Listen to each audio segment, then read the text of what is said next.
கர்த்தருடைய பரிசுத்த நாமத்திற்கு மகிமை உண்டாவதாக. ஆண்டவராகிய இயேசுவின் நல்ல நாமத்தில் இந்த காலவேளையிலே உங்களோடு கூட தேவனுடைய வார்த்தையை பகிர்ந்து கொடுப்பது மிகுந்த மகிழ்ச்சியாக, ஆசீர்வாதமாக கருதுகிறேன். யோவான் எழுதின சுவிசேஷம் 4ஆம் அதிகாரத்தை நாம் திருப்புவோம். யோவான் 4ஆம் அதிகாரம், அதுல ஒரு சில வசனங்களை உங்களுக்கு நான் வாசிக்கிறேன். கர்த்தர் தாமே நம்மோடு கூட இடைபடுவாராக. 8வது வசனத்திலிருந்து வாசிக்கிறேன். அப்பொழுது சமாரியா நாட்டாளாகிய ஒரு ஸ்திரீ தண்ணீர் மொல்ல வந்தாள். இயேசு அவளை நோக்கி, தாகத்துக்கு தா என்றார். யூதர்கள் சமாரியாவுடனே சம்பந்தம் களவாதவர்களானபடியால் சமாரிய ஸ்திரீ அவரை நோக்கி, நீர் யூதனாயிருக்க சமாரிய ஸ்திரீயாகிய என்னிடத்தில் தாகத்துக்கு தா என்று எப்படி கேட்கலாம் என்றார். இயேசு அவளுக்கு பிரதியுத்தரமாக, நீ தேவனுடைய ஈவையும் தாகத்துக்கு தா என்று உன்னிடத்தில் கேட்டவர் இன்னார் என்பதையும் அறிந்திருந்தாயானால் நீ அவரிடத்தில் கேட்டிருப்பாய், அவர் உனக்கு ஜீவ தண்ணீரை கொடுத்திருப்பார் என்றார். அதற்கு அந்த ஸ்திரீ, ஆண்டவரே, மொண்டு கொள்ள உம்மிடத்தில் பாத்திரமும் இல்லையே, கிணறும் ஆழமா இருக்கிறதே, பின்ன எங்கிருந்து உமக்கு ஜீவ தண்ணீர் உண்டாகும்? இந்த கிணற்றை எங்களுக்கு தந்த நம்முடைய பிதாவாகிய யாக்கோபை பார்க்கிலும் நீர் பெரியவரோ? அவரும் அவர் பிள்ளைகளும் அவர் மிருக ஜீவன்களும் இதிலே குடித்ததுண்டே என்றார்.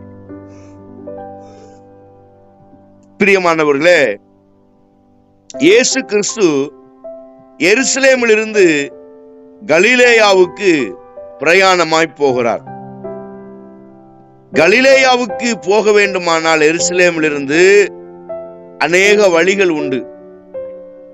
ஆனால் இயேசு கிறிஸ்து சமாரியா வழியாக அவர் சென்றார் என்று வேதம் சொல்லுகிறது. சமாரியாவுக்கு அவர் போவதற்கு காரணம் என்ன? அவர் கலிலேயாவுக்கு வேறு வழியாக போயிருந்திருக்கலாம். காரணம், யூதர்கள் சமாரியாவிலே அவர்களோடு கூட பேசவோ அவர்களோடு சம்பந்தம் கலக்கவோ மாட்டார்கள். யூதர்கள் சமாரியாவில் உள்ளவர்களை விரும்ப மாட்டார்கள். சமாரியாவில் உள்ளவர்கள் தாழ்த்தப்பட்டவர்கள் போல அருவருக்கத்தக்கவர்களாக யூதர்களுக்கு காணப்பட்டது. யூதர்கள் இந்த சமாரியாவில் இருக்கிற ஜனங்களை அவர்கள் பார்க்கவோ பேசவோ விருப்பம் இல்லாதவர்கள். அப்படி பழகுவதற்கும் அவர்கள் அருவருப்பாக நினைத்தார்கள். சனகரிப்பு ராஜா காலத்தில் யூதர்கள் நாடு கடத்தப்படும் போது இஸ்ரவேலர் சமாரியரை திருமணம் செய்ததனாலே கலப்படமானார்கள்.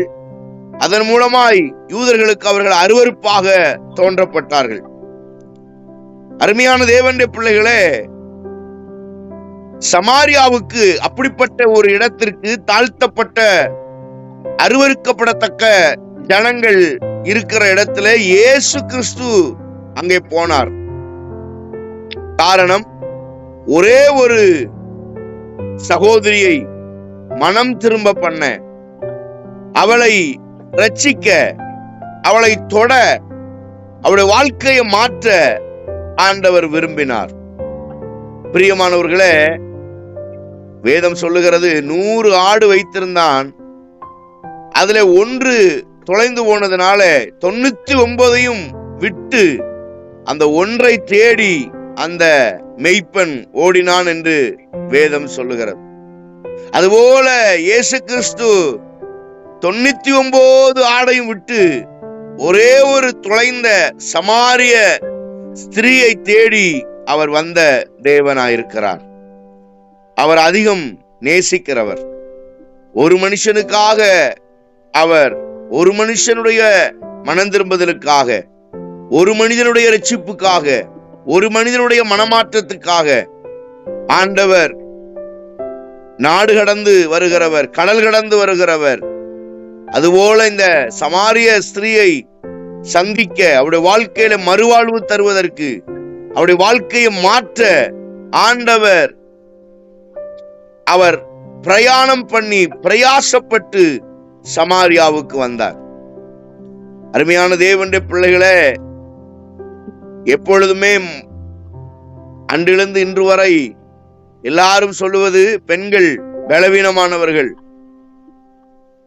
பெண்கள் தைரியம் இல்லாதவர்கள், பெண்களுக்கு துணிச்சல் கம்மி என்றுதான் எல்லாரும் சொல்லுவது உண்டு. ஏன்னா பைபிள்ல ஒரு வசனம் இருக்கு, பெண்கள் பலவீனமான பாண்டம், பலவீனமானவர்கள், அவருங்க ரொம்ப தைரியசாலி கிடையாது. ஆனா பைபிள் அப்படி சித்தரிக்கவில்லை ஜனங்களை.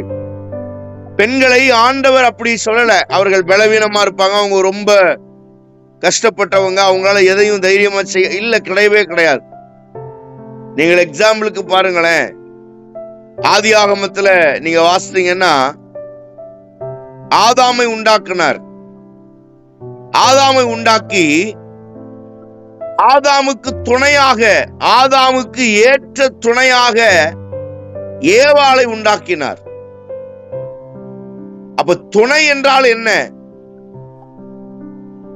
ஒரு மனுஷன் பயப்படுறான், அந்த மனுஷன் இருட்டுல போறதுக்கு பயப்படுறான்.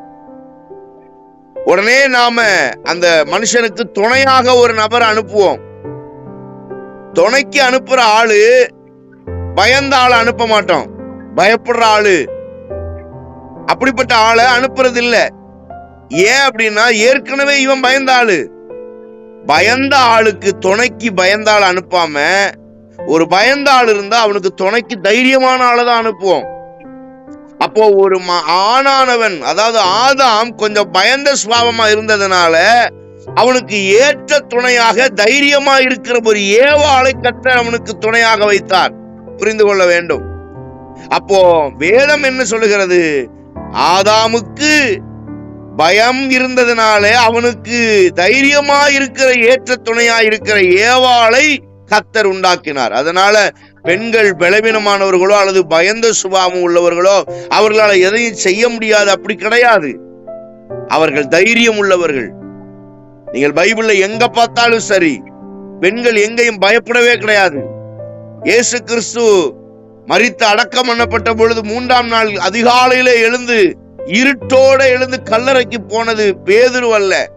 இருட்டோட எழுந்து தைரியசாலி என்று சொல்லுகிற ஆண்கள் அல்ல போனது. இரவில அதிகாலையில இருட்டோடு எழுந்து வாசனை திரவியங்களை எடுத்துக்கொண்டு கல்லறைக்கு போனது மகதலேனா மரியாள். அருமையான தேவனுடைய பிள்ளைகளே, இந்த காலை செய்தியை கேட்கிற அருமையான சகோதரியே, நீங்கள் தைரியசாலி.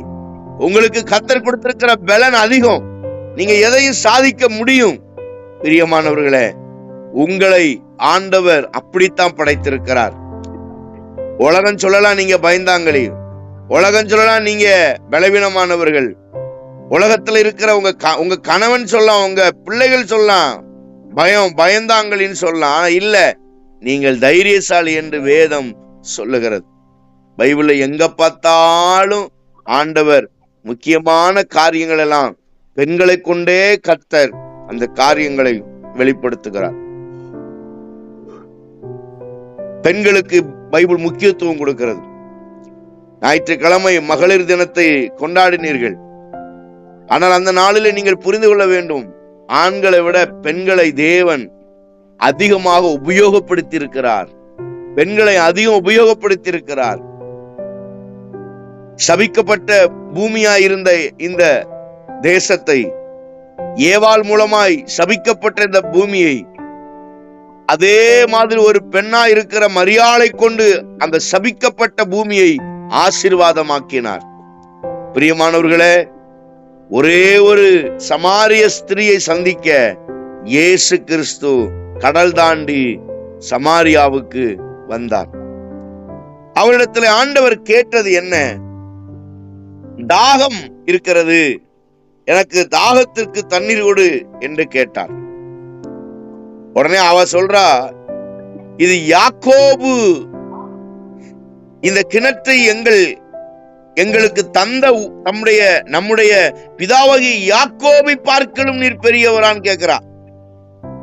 அருமையான தேவனுடைய பிள்ளைகள், அப்போ யாக்கோபு இந்த கிணறை கொடுத்திருக்கிறான். இந்த கிணற்றுல யாக்கோபு தண்ணி குடிச்சிருக்கிறான், அவருடைய பிள்ளைகள் தண்ணி குடிச்சிருக்கிறாங்க, ஆடு மாடுகளுக்கு தண்ணி பாய்ச்சிருக்கிறாங்க. அப்படிப்பட்ட ஒரு கிணறு இது, வற்றாத கிணறு. அவள் எத்தனை மணிக்கு தண்ணி எடுக்க வர்றான்னு பாருங்க. அவ மதியானமா தண்ணி எடுக்க வர்றா.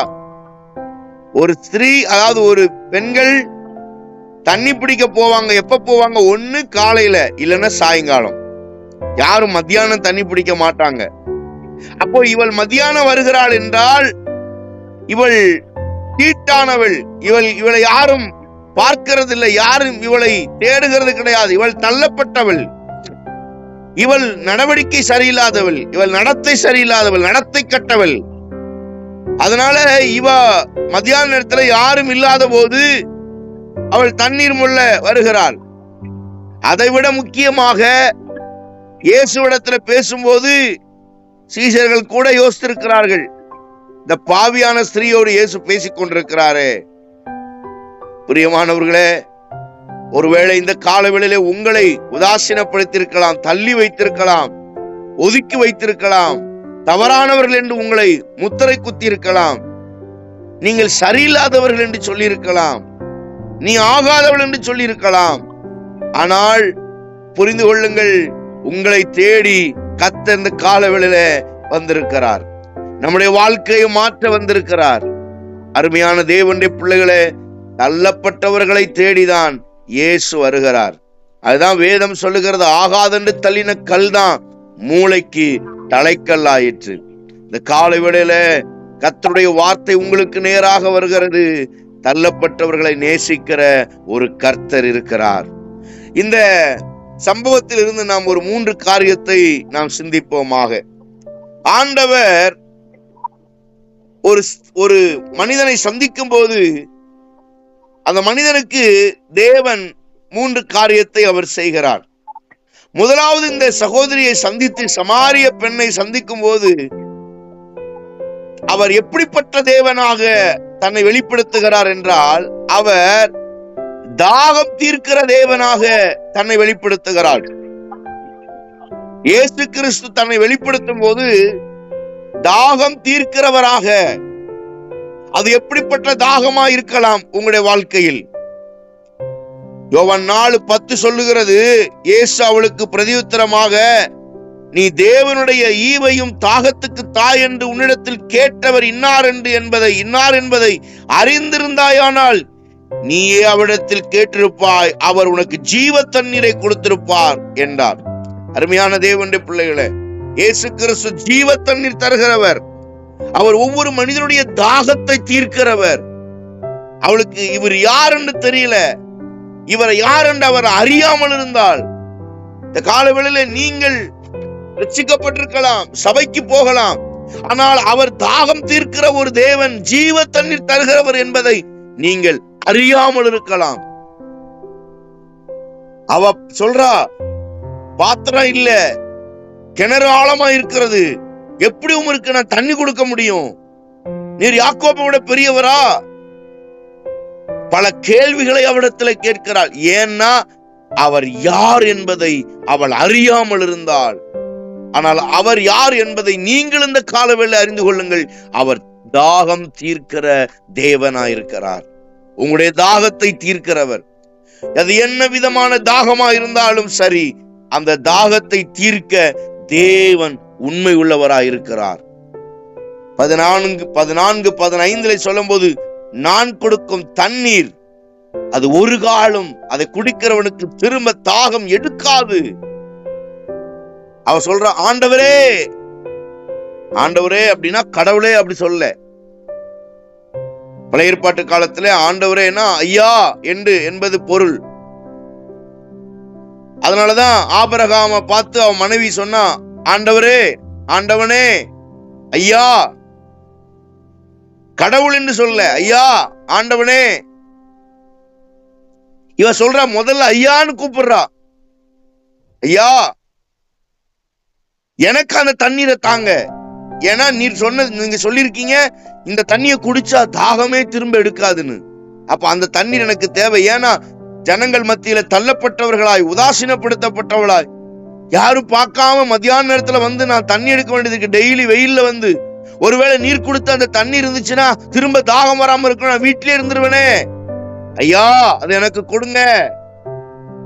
பிரியமானவர்களே, நம்முடைய ஆண்டவர் தாகம் தீர்க்கிற ஒரு தேவன். தாகம் தீர்க்கிற ஜீவ தண்ணீரை அவர் வைத்திருக்கிறார்.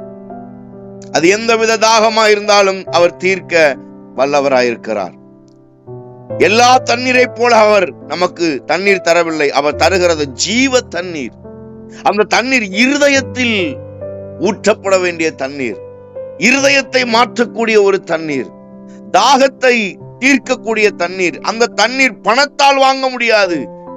அந்த தண்ணீரை ஒரு பெரிய திறமையினால் வாங்க முடியாது. ஆண்டவர் நம்முடைய ஜீவியத்தில, நம்முடைய வாழ்க்கையை மாற்றக்கூடிய ஒரு ஜீவ தண்ணீரை அவர் நமக்கு தருகிறார். ஆம் பிரியமானவர்களே, அந்த ஜீவ தண்ணீரை பணத்தாலோ மற்றபடி எதுவாலையும் வாங்கவே முடியாது. இன்னைக்கு ஜனங்கள் அவர்கள் தாகத்தை தீர்க்கிறார்கள். காசு பணத்தை வச்சு தாகத்தை தீர்க்கிறாங்க. போதைகளை வச்சு, மதுபானங்களை வச்சு தங்க தாகத்தை தீர்க்கிறாங்க.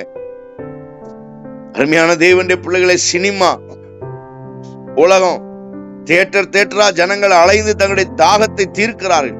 சினிமா நடிகருக்கு பின்பதாக ஓடி தாகத்தை தீர்க்கிறார்கள். அந்த தாகம் அல்ல ஆண்டவர் சொல்லுகிறது. கர்த்தர் கொடுக்கிற தண்ணீர் ஜீவ தண்ணீராய் இருக்கிறது. அருமையான தேவனுடைய பிள்ளைகளே, இயேசு உடனே சொல்றாரு, அவ சொல்றா, எனக்கு அந்த தண்ணீரை தாங்க. உடனே இயேசு சொல்லுகிறார், நீ போய் உன்னுடைய கணவனை அழைத்துட்டு வான்றார். இயேசு அவளை நோக்கி, 16வது வசனம், இயேசு அவளை நோக்கி, நீ போய் உன் புருஷனை இங்கே அழைத்து கொண்டு வா என்றார்.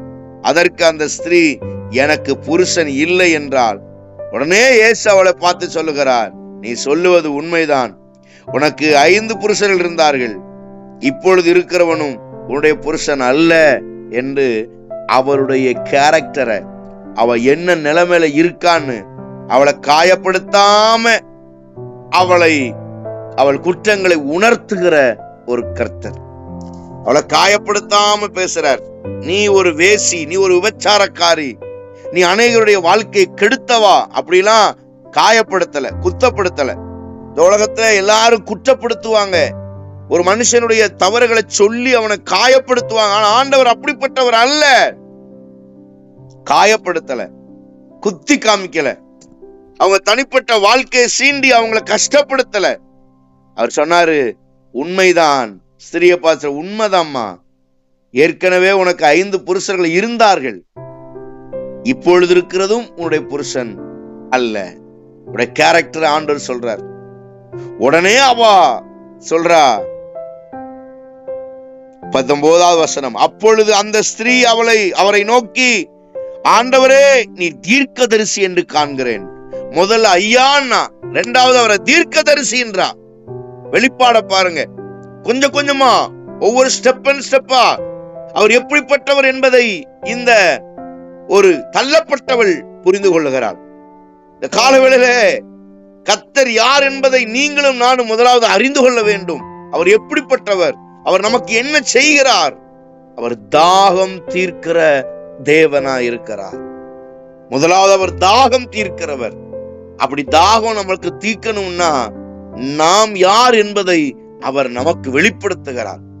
இந்த ஸ்திரீக்கு அவ யாருன்னே தெரியாம இருந்துச்சா? இல்ல, அதை அவள் யார் என்பதை ஆண்டவர் அவளுக்கு உணர்த்துகிறார். நீ இப்படிப்பட்ட நபரா இருக்கிற, ஆனாலும் உன் தாகத்தை தீர்க்க நான் வல்லவரா இருக்கிறேன். கர்த்தருடைய வேலை, அவர் தாகத்தை தீர்க்கிறவர். ஆத்தும தாகத்தை தீர்க்கிறார். உன்னுடைய ஆத்துமாவில் இருக்கிற தாகத்தை தீர்க்கிறார்.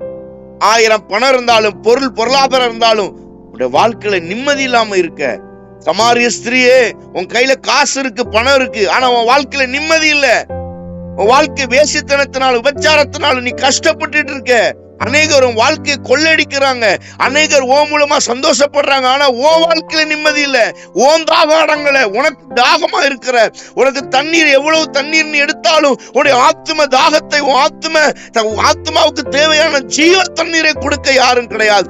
ஆனா அதனாலதான் இந்த மத்தியான வேளையில யாரும் வராத இடத்திற்கு, எந்த யூதர்களும் வராத இடத்திற்கு யூதனாகிய நான் வந்திருப்பதற்கு காரணம், உன் ஆத்ம தாகத்தை தீர்க்க வந்திருக்கிறேன். நீ ஆத்துமாவில தாகமா இருக்கிறாய். உன்னுடைய ஆத்துமாவுக்கு தண்ணீர் கொடுப்பதற்கு ஒருவரும் இல்லை, உனக்கு ஆறுதல் படுத்த ஒருவரும் இல்லை, உன்னை தேற்றுவதற்கு ஒருவரும் இல்லை.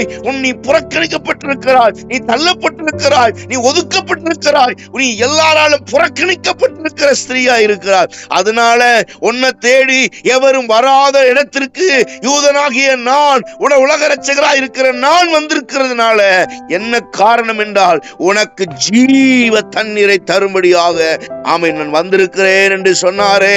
அந்த கர்த்தர் இந்த காலை ஜெப நேரத்தில் உங்களோடு பேசுகிறார். உங்களுக்கு ஜீவ தண்ணீர் தருகிற ஒரு கர்த்தர் இருக்கிறார். நீங்கள் எந்தவித தாகத்தோடு இருந்தாலும், குடும்பத்திலே பலவித பிரச்சனையோடு போராட்டத்தோடு இருந்தாலும், இந்த காலையிலே உங்களுக்கு ஜீவ தண்ணீர் கொடுக்கிற ஒரு கர்த்தர் இந்த நாளிலே உங்களோடு பேசி கொண்டிருக்கிறார். அவர் தாகம் தீர்க்கிற கர்த்தராயிருக்கிறார். அது எப்படிப்பட்ட சூழ்நிலை நீங்க இருந்தாலும் உங்கள் தாகத்தை தீர்க்க ஆண்டவர் வல்லவராயிருக்கிறார். நம்பர் 2, யோவான் 4:21 வாசிக்கும் போது, அதற்கு இயேசு, ஸ்திரியே, நான் சொல்லுகிறதை நம்பு. நீங்கள் இந்த மலையிலும் எருசலேமில் மாத்திரமல்ல, எங்கள் பிதாவை தொழுது கொள்ளும், எங்கும் பிதாவை தொழுது கொள்ளும் காலம் வருகிறது. 22, நீங்கள் அறியாததை தொழுது கொள்ளுகிறீர்கள், நாங்கள் அறிந்திருக்கிறதை தொழுது கொள்கிறோம். ஏனென்றால் இரட்சிப்பு யூதர்கள் வழியாய் வருகிறது. இரண்டாவது காரியம், முதலாவது காரியம் தாகத்தை தீர்க்கிற ஜீவ தண்ணீர் தருகிறவர். இரண்டாவது, அறியாத தேவனை அறிந்து கொள்ளும்படி உதவி செய்கிறவர். இவள் அறியாமல் இருந்தால், ஆனால் அறியாமல் ஆராதிக்கிற உனக்கு நீ தேவன் யார் என்பதை அறிந்து கொள்ள கர்த்தர் உதவி செய்கிறார். பிரியமானவர்களே, ஒருவேளை நீங்கள் இந்த பூமியில நானும் நீங்களும் ஒரு காலத்துல அறியாம தான் அலைஞ்சோம். அவர் யார் என்பதை அறியாமல் அலைஞ்சோம். இயேசு கிறிஸ்து யார் என்பதை புரிந்து கொள்ளாமல் தான் நம்ம இருந்தோம். ஆனா இன்றைக்கு அவர் யார் என்பதை நாம் அறிந்திருக்கிறோம். அவர் எப்படிப்பட்டவர் என்பதை அறிந்திருக்கிறோம். அப்போஸ்தலர் நடபடிகள் 17ஆம் அதிகாரத்தை நீங்கள் திருப்பினால், அதில் 19வது வசனம் சொல்லுகிறது, அவர்கள் அவனை மார்ஷ் மேடைக்கு அழைத்து கொண்டு போய், நீ சொல்லுகிற புத்தியான உபதேசம், புதிதான உபதேசம் இன்னதென்று நாங்கள் அறியலாமா? ஏன்னா இவங்க அறியல, இவங்களுக்கு தெரியல. இந்த பவுல் சொல்லுகிற உபதேசம் தெரியல, பவுல் சொல்லுகிற பிரசங்கம் தெரியல, பவுல் சொல்லுகிற இயேசு யாருன்னு தெரியல. ஏன்னா இவங்க யாருன்னா, இவங்க ரொம்ப அறிவு சார்ந்தவர்கள். அதனாலதான் பவுல் சொல்லும் பொழுது சொல்லுகிறாரு 20வது வசனத்துல, நூதனமான காரியங்களை எங்கள் காதுகள் கேட்க பண்ணுகிறாய், அவைகளில் கருத்து இன்னதென்று அறிய மனதாயிருக்கிறோம். இவங்க ரொம்ப அறிவாளி. இந்த ஜனங்கள், அத்தனை பட்டணத்தார் ரொம்ப அறிவாளி, ஞானத்தை தேடுறவங்க, அறிந்து கொள்ள விரும்புறவங்க. அப்பதான் இவன் சொல்றான், அத்தனை பட்டணத்தார் எல்லாரும் அங்கே தங்கி இருக்கிற அந்நியரும் நவமான காரியங்களை சொல்லுகிறதிலும் கேட்கிறதிலுமா ஒழிய வேறு ஒன்றிலும் பொழுதுபோக்குறது இல்ல. நம்ம ஊர்ல இருக்கிற மாதிரி சும்மா தேவையில்லாம ரோட்ல உட்கார்ந்து பேசவும், கண்டது கழுவியும் பேசி உழப்பிட்டு இருக்கிற ஆள் கிடையாது. அவங்க நவமானவைகளை, அறிவு சார்ந்தவதை, ஞானம் உள்ளதை, வாழ்க்கைக்கு தேவையான நெறிமுறைகளை, வாழ்க்கைக்கு தேவையான தத்துவங்களையும் சட்டங்களையும் அறிந்து கொள்ளக்கூடிய ஆர்வம் உள்ளவர்களாயிருந்தார்கள். ஆம் பிரியமானவர்களே, நம்முடைய தேசத்தில் இருக்கிற ஜனங்களைப் போல் அல்ல. வெட்டி கதைகளை பேசி, கண்டடத்திலையும் அமர்ந்து கொண்டு கண்டவைகளை யோசிக்கிறவர்கள் அல்ல அத்தேனை பட்டணத்தார். அவர்கள் அறிவு சார்ந்த மக்களாயிருந்தார்கள். அதுக்குத்தான் பவுல் சொல்றாரு, அவர்கள் அப்படி பொழுதுபோக்குகிறதில்லை, அவர்கள் கேட்கிறதிலேயும் யோசிக்கிறதிலேயும் புத்தி உள்ள காரியங்களை யோசிக்கிறதிலேயும் அவர்கள் பொழுதுபோக்கினார்கள். அப்படி காரியங்கள் இருந்தாங்க. தேவையில்லாதவைகளை பேசுறத செய்யறதுல பொழுதுபோக்குகிறது இல்லை. அப்பொழுது பவுல் மார்ச் மேடையில இருந்து அவன் பேசுற வார்த்தையை நீங்க கேட்டீங்கன்னா தெரியும். எப்படி என்றால், நான் சுத்தி திரிந்து உங்கள் ஆராதனைக்குரியவைகளை கவனித்து பார்த்த பொழுது அறியப்படாத தேவனுக்கென்று எழுதியிருக்கிற ஒரு பலிபீடத்தை கண்டேன். நிறைய பலிபீடம் இருக்கு, நிறைய பலிபீடமா கட்டி வச்சிருக்கிறீங்க. எல்லாத்துலயும் ஒவ்வொரு பலிபீடத்திலையும் ஒவ்வொரு பெயர் இருக்கிறது. அந்த பலிபீடத்தை, அந்த தெய்வத்துக்கு ஒரு பலிபீடம், அந்த தெய்வத்து பேரை போட்டு போட்டு போட்டு போட்டு அவன் இவன் அவன் இவன் ஒவ்வொரு தெய்வமா எழுதி வச்சிருக்கிறீங்க. நான் பார்த்தேன், ரொம்ப சூப்பர், நல்லது. ஆனால் அத்தனை பலிபீடத்திற்கும் நடுவாக அறியப்படாத தேவனுக்கென்று என்று எழுதப்பட்டிருக்கிற ஒரு பலிபீடத்தை கண்டேன். நீங்கள் அறியாமல் ஆராதிக்கிற அந்த இயேசுவையே நான் பிரசங்கம் பண்ண வந்திருக்கிறேன்னு சொன்னான். என்ன ஆச்சரியம் பாருங்க. இன்னைக்கு அப்படித்தான் நம்முடைய இந்திய தேசத்திலே, நம்முடைய தமிழ்நாட்டிலே நிறைய தெய்வங்கள் இருக்கிறது. பிள்ளைய வணங்குறோம், தகப்பனை வணங்குகிறோம், சித்திய வணங்குறோம், சித்தப்பா வணங்குறோம், தாத்தா வணங்குறோம், பாட்டனை வணங்குறோம், பூட்டனை வணங்குறோம், எல்லாத்தையும் வணங்குறோம். ஆனால் ஏன் அதெல்லாம் வணங்குறாங்க? அதன் நடுவில் அவர்களுக்கு தெரியும் ஏதோ ஒரு கடவுள் இருக்கிறார். சிலர் நம்மகிட்ட சொல்லும் போது என்ன சொல்லுவாங்கன்னா, நீங்களும் கும்பிடுறது நானும் கும்பிடுறது எல்லாம் ஒண்ணுதாங்க. ஏன்னா அவன் கும்பிடுற தெய்வம்னு யாருன்னு அவனுக்கு தெரியும். தெரிஞ்சுக்கிட்டே சொல்லுவான், நீங்களும் ஒரே கடவுளை தான் கும்பிடுறீங்க, நம்ம எல்லாம் ஒரே இடத்துக்கு தான் போறோம். ஏன்னா அவனுக்கு தெரியும், அறியாமல் இயேசுவையை ஆராதிக்கிறான் என்பதை அவன் அறிந்து கொள்ள வேண்டும் என்பது தான் தேவனுடைய விருப்பமா இருக்கிறது. பவுல் அதைத்தான் சொன்னான், நீங்கள் அறியாமல் ஆராதிக்கிறீங்க பாருங்க. ஒரு பலிபீடத்தில் எழுதி வச்சிருக்கீங்க, அறியப்படாத தேவனுக்கென்று. எல்லா தெய்வமும் கைவிட்டாலும் இன்னொரு பலிபீடம் ஒண்ணு இருக்கு, அறியப்படாத தேவனுக்கென்று. நீங்க ஆராதிக்கிற இந்த அறியப்படாத தெய்வம் யார் தெரியுமா? இயேசு கிறிஸ்து தான் நீங்கள் அறியாமல் ஆராதிக்கிற தெய்வம். பிரியமானவர்களே, உலகத்தையும் அதில் உள்ள யாவற்றையும் உண்டாக்கின தேவனானவர் வானத்திற்கு பூமிக்கும் ஆண்டவராயிருக்கிறபடியால் கைகளினால் கட்டப்பட்ட கோவில் அவர் வாசம் பண்ணுகிறது இல்லை. அவர் அதுல வாசம் பண்ணுகிறது இல்லை. வேதம் சொல்லுகிறது, மனுஷன் கைகளால் கட்டின அந்த ஆலயத்துல வாசம் பண்ணுகிறது இல்லை. ஆனா அவர் வாசம் பண்ணுகிறது அறியாமல் ஆராதிக்கிற இயேசுதான். அதுல அவர் எங்க வாசம் பண்றாருன்னா, அவர் உங்கள் உள்ளத்தில் வாசம் பண்ணுகிறார். மத்த ஆட்களை மாதிரி கட்டடமும் பெரிய கோபுரங்களும் பெரிய பெரிய மணிகூண்டுகளும் தேவனை ஆராதிக்கிற இடம் அல்ல. 4 செவுரு இருந்தா போதும், மரத்தடி இருந்தா போதும், தேவன் அங்க வருவார். நம்முடைய ஆண்டவர் கட்டடங்களுக்குள்ளே வாசம் பண்ணுகிறவர் அல்ல. அதனாலதான் பவுல் சொல்லும்போது தெளிவா சொல்றாரு, மனுஷன் கைகளினால் கட்டப்பட்ட கோவில்களில் அவர் வாசம் பண்ணுகிறது இல்ல. கோயிலை ஜோடிச்சு பிரயோஜனம் கிடையாது, கோயிலை அழகாக்கி பிரயோஜனம் கிடையாது, கோயில விதவிதமான பொருட்களை வச்சு பிரயோஜனம் கிடையாது. தூப வர்க்கங்களையும் வாசனை திரவியங்களையும் ஆலயத்துல வைத்து ஆலயத்துல நாம் மணி அடிக்கிறதுனாலோ அல்லது ஆலயத்துல பலவித வாசனை அனுப்புகிறதுனாலோ நீங்கள் தேவனை ஆராதிப்பது நியாயம் அல்ல. பைபிள் சொல்லுகிறது, அதிலே நான் பிரியப்படுகிறது இல்லை. ஏன்னா மனுஷன் செய்கிற கை வேலையினால் கட்டப்பட்ட அந்த ஆலயத்துல வாசம் பண்ணுகிறது இல்லை. ஆலயம் நீங்கள் தான். உங்கள் இருதயம் தேவனுடைய ஆலயமாய் இருக்கிறது. அனைவரும் கூடி ஆராதிப்பதற்கு ஒரு இடம்தான் தேவையே தவிர அதுல ஜோடிப்பு அவசியம் அல்ல. ஜோடிக்கப்பட வேண்டியது உங்கள் இருதயம் ஜோடிக்கப்பட வேண்டும். நன்மைகளினாலே, பரிசுத்தத்தினாலே, தேவ பயத்தினாலே, மற்றவர்களுக்கு நன்மை செய்கிறதுனால, இரக்கம் பாராட்டுகிறதுனால, மற்றவர்களுக்கு இறங்கி கொடுக்கிறதுனால உங்கள் வாழ்க்கை அழகாக்கப்படுகிறது. பிரியமானவர்களே, ஏழைக்கு இறங்குறீங்களா? கர்த்தர் சொல்றாரு, உன்னுடைய ஆலயம் பரிசுத்தமாக்கப்பட்டிருக்கிறது, அது ஜோடிக்கப்பட்டிருக்கிறது. நீங்கள் அவன் ஸ்தோத்திரம் ஒரு ரோட்ல போற ஒரு பிச்சைக்காரனுக்கு கொடுக்கிறீங்களா?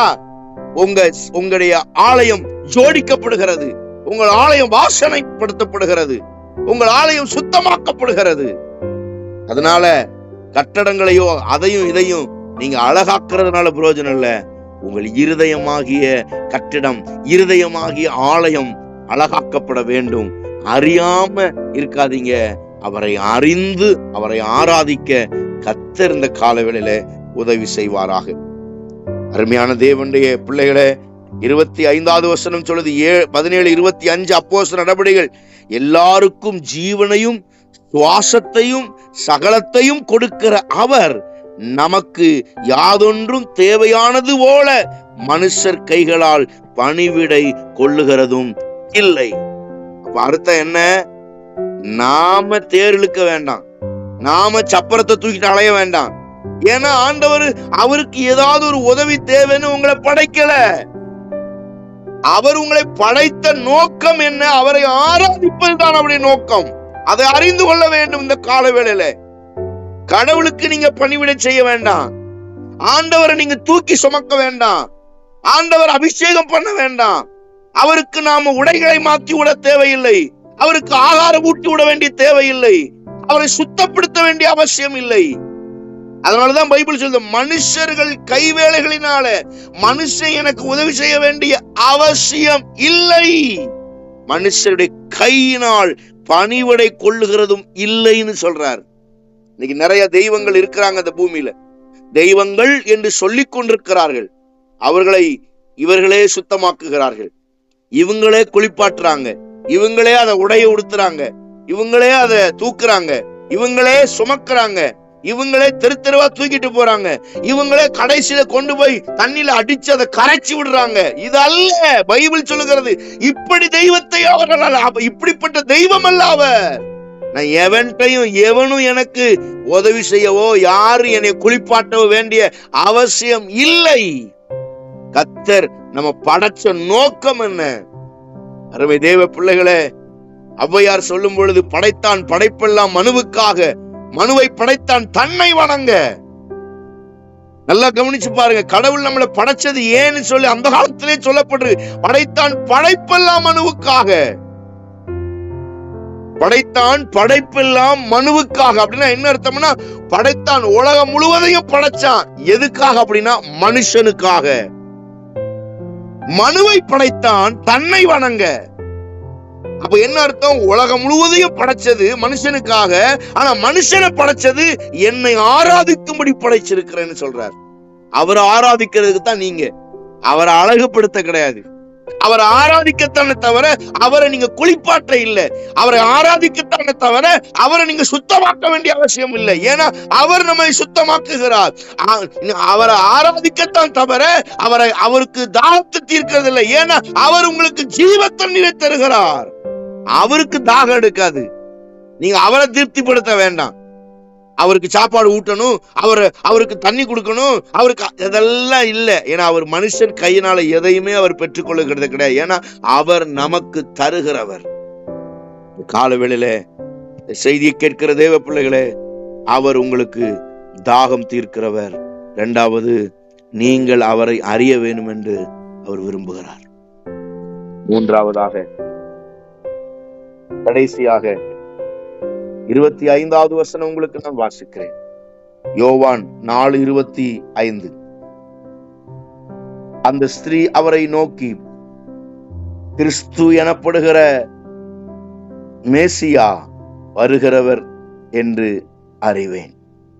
அவர் வரும்போது எல்லாவற்றையும் நமக்கு அறிவிப்பார் என்றார். அப்ப முதல்ல சொல்றா, ஐயா ஆண்டவரே. இரண்டாவது சொல்றா, அவள் தீர்க்கதரிசி போல் இருக்கிறார், இவர் தீர்க்கதரிசி. மூணாவது சொல்றா, இவர் மேசியா. அப்ப முதலாவது தாகம் தீர்க்கிறவர் யார் என்பதை வெளிப்படுத்தினார். இரண்டாவது அவர் யார் என்பதை வெளிப்படுத்தினார். மூணாவது இவள் யார் என்பதை வெளிப்படுத்துகிறார். நாம யார் என்றத நமக்கு வெளிப்படுத்துகிற தேவன் அவர். யூதன், அவ சொல்றா, நீர் யூதனா இருக்கிறீரே. ரெண்டாவது சொல்றா ஐயா. மூணாவது சொல்றா தீர்க்கதரிசி. நாலாவது சொல்றா மேசியா. அஞ்சாவது 29வது வசனம் சொல்றா, 29வது வசனத்துல, நான் செய்த எல்லாவற்றையும் ஒரு மனுஷன் எனக்கு சொன்னான், அவரை வந்து பாருங்கள், அவர் கிறிஸ்துதானா, கிறிஸ்துதானே என்றார். என்ன தெரியுமா? அவரை வெளிப்படுத்தினார். இப்பொழுது இவள் யார் என்பதை இவளுக்கு கர்த்தர் வெளிப்படுத்துறார். உனக்கு புருஷன் இல்ல, இருந்தான், இப்ப இல்ல, நீ ஒரு விபச்சாரம் பண்ற, உன்னுடைய வாழ்க்கையை மாத்தணும், நீ பரலோகத்துக்கு பங்குள்ளவளா மாறணும் என்பதை அவளுக்கு, அவளை குறித்து வெளிப்பாட்டை தந்தார். இந்த கால வேளையில சத்தியத்தை கேட்கிற தேவ பிள்ளைகளே, நீங்க யாருன்னு உங்களுக்கு தெரியுமா? நீங்க எப்படிப்பட்ட ஆள் என்பதை நீங்கள் அறிந்திருக்கிறீர்களா? சிலருக்கு தன்னை குறிச்சு அக்கறையே கிடையாது. அடுத்தவன் என்ன செய்யறான், அடுத்த நபரை குறிச்சு தான் அதிகமா பேசுறது, அடுத்தவங்களை குறிச்சே யோசிக்கிறது. நம்ம நிலைமை எப்படி இருக்கு? அருமையான தேவனுடைய பிள்ளைகளே, அதனாலதான் பைபிள் சொல்லுகிறது, உன் கண்ணில் உத்தரம் இருக்க உன் சகோதரனை பார்த்து உன் கண்ணில் இருக்கிற துரும்பை எடுத்து போடட்டுமான்னு கேக்குறிய? அது சரியா? ஏன்னா உன் கண்ணிலே உத்தரம் இருக்கு, பெரிய உத்தரம் இருக்கு. உத்தரம்னா பெருசு. ஆனா உன் சகோதரன் கண்ணுல ஒரே ஒரு துரும்பு சின்னதா இருக்கு, அது எடுத்து போடவான்னு கேக்குற. நீ யார்? Who are you? நீ எப்படிப்பட்ட ஆளு? உன்னை நீ அறிஞ்சிருக்கியா? இந்த காலையில இந்த செய்தியை கேட்கிற சகோதரனே, சகோதரியே, நீங்க யாருன்னு உங்களுக்கு தெரியுமா? நீங்க எப்படிப்பட்ட நபர்னு தெரியுமா? முதல்ல நீங்க யாருன்னு அறிஞ்சுக்கோங்க. நீங்க எப்படிப்பட்ட சூழ்நிலை இருக்கீங்கன்னு அறிஞ்சுக்கோங்க. உங்க வாழ்க்கை சரியா இருக்கா? நீங்க பரிசுத்த ஜீவன் ஜீவிக்கிறீங்களா? நீங்க கர்த்தருக்கு பிரியமா இருக்கீங்களா? நீங்க அந்நியரை உபசரிக்கிறீங்களா? நீங்க கர்த்தருக்கு கொடுக்கறதுல சரியா இருக்கீங்களா? நீங்க ஆலயத்துக்கு போறதுல ஒவ்வொரு ஞாயிற்றுக்கிழமையும் தேவ சமூகத்துல போய் நிக்கிறீங்களா? ஒருவேளை பைபிள் சொல்லுகிறது பாருங்க, மற்றவர்கள் ஆலயத்துக்கு போகாம அவங்க உதாசீனப்படுத்துறது போல நீ ஆலயத்துக்கு போகாம இருந்துராத சொல்றாரு. அதை நிறைவேற்றுறீங்களா? கோட்டை விட்டுறீங்களா? நீங்க யாருன்னு அறிஞ்சிருக்கீங்களா? உங்க வாழ்க்கையை சரி செய்ய கர்த்தர் இந்த காலவேளையில விரும்புகிறார். பிரியமானவர்களே, தாகம் தீர்க்கிறவர், அவர் யார் என்பதை வெளிப்படுத்துகிறவர், நீங்கள் யார் என்பதையும் இந்த காலையில உங்களுக்கு வெளிப்படுத்துகிறார். உங்க குடும்பத்துக்கு செய்ய வேண்டியதை சரியா செய்றீங்களா? தேவனுக்கு செய்ய வேண்டியதை, கொடுக்க வேண்டியதை சரியா செய்றீங்களா? நீங்க உங்க வாழ்க்கைய சரி பண்ண கர்த்தர் இந்த காலையில ஒரு தருணத்தை தருகிறார். ஒதுக்கப்பட்டவள், தள்ளப்பட்டவள், புறக்கணிக்கப்பட்ட அந்த சமாரிய ஸ்திரியை மனம் திரும்ப பண்ணுவதற்காக கடல் தாண்டி வந்தவர் ஒரு நபருக்காக பிரயாசப்படுகிறார். இருக்கிற இடத்துல நாம் கண்ணை மூடி, ஆண்டவரே, நான் யார் என்பதை எனக்கு வெளிப்படுத்தும். நான் ஒருவேளை மிஸ்டேக் பண்ண என் மிஸ்டேக்கை எனக்கு வெளிப்படுத்துங்கப்பா. என் தவறுகள் என் கண் முன்பதாக வருவதாக என்னை வெளிப்படுத்தினாதான் நான் அதுல இருந்து சரியாக முடியும். நீர் யார் என்பதை இன்னும் எனக்கு வெளிப்படுத்தும். என் ஜீவ தண்ணீர் தருகிறவர், என் தாகத்தை தீர்க்கிறவர், என் வாழ்க்கையை மாற்றுகிறவர், எனக்காக இந்த காலையில இறங்குவீராக. ஒரு விஷயம் எனக்காக இறங்கி வரும்படியாய் ஜெபிக்கிறோம். எல்லாரும் ஜெபம்